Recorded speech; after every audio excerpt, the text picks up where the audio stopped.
So in part C, there is one more item, which is the inverted white circular conical vessel of a curved surface area 720 pi cm square. So we draw a cone, and then we know this one, the curved surface area.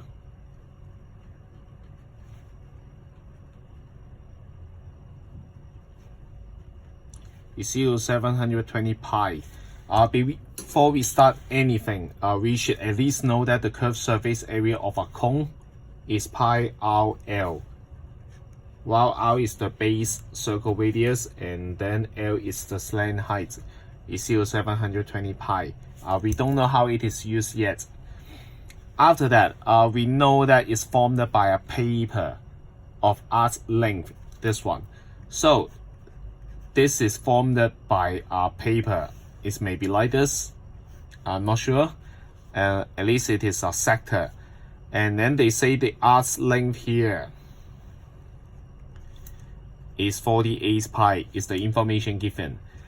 And then later on, we put some water inside, which is the same as part B, and then we want to know whether it's overflow. So basically we are comparing the volume of this item and also the volume of water, and then compare with it overflow or not. So based on this information, we need to find out what is the base radius, and also we need to know the height here. In order to do so, whenever they give you the cone and also is formed by a paper, that means this is the net of the cone.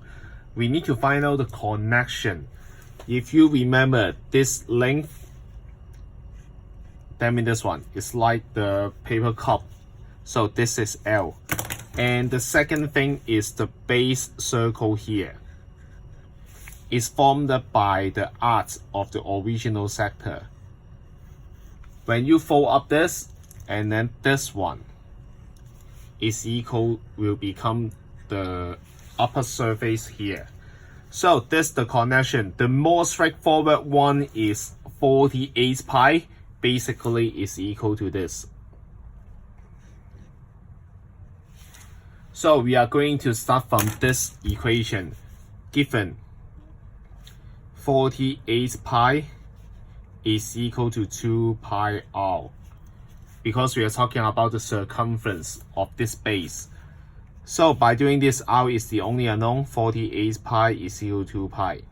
So r itself is equal to 24. Very quickly, we already know this length is 24.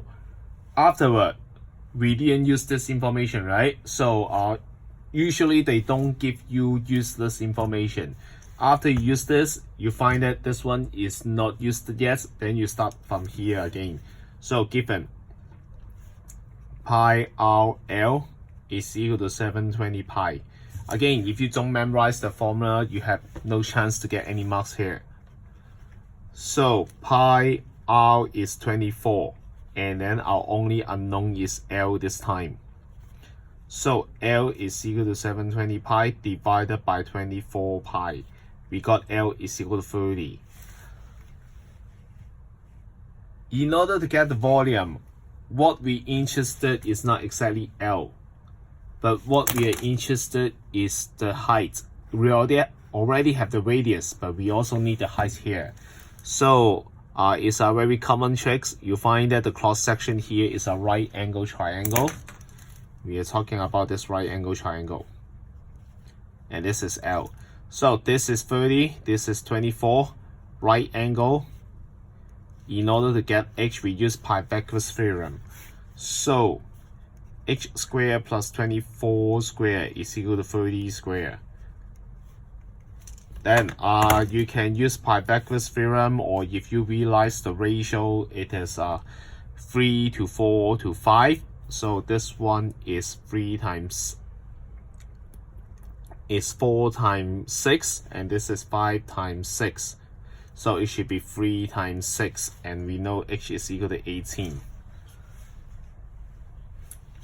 So after that, we know the volume of cone is equal to 1 over 3 pi r squared, the base area, times the height. R is 24, H is 18. Then we use the calculator. So 24 squared times 18 divided by 3. We got 3456 pi cm cubed. And then we need to compare with the volume of water. So we just calculate volume of water here.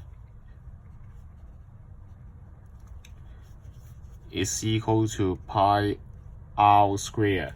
Just now, the base area is 16 times 16 square, and the depth is 12.875. So 16 squared times 12.875, we got 3296 pi cm cubed. We find out the volume of water, so therefore our conclusion now, volume of water is smaller than the volume of cone. Use your common sense. That means the water will not come out, will not overflow. Therefore, will not overflow.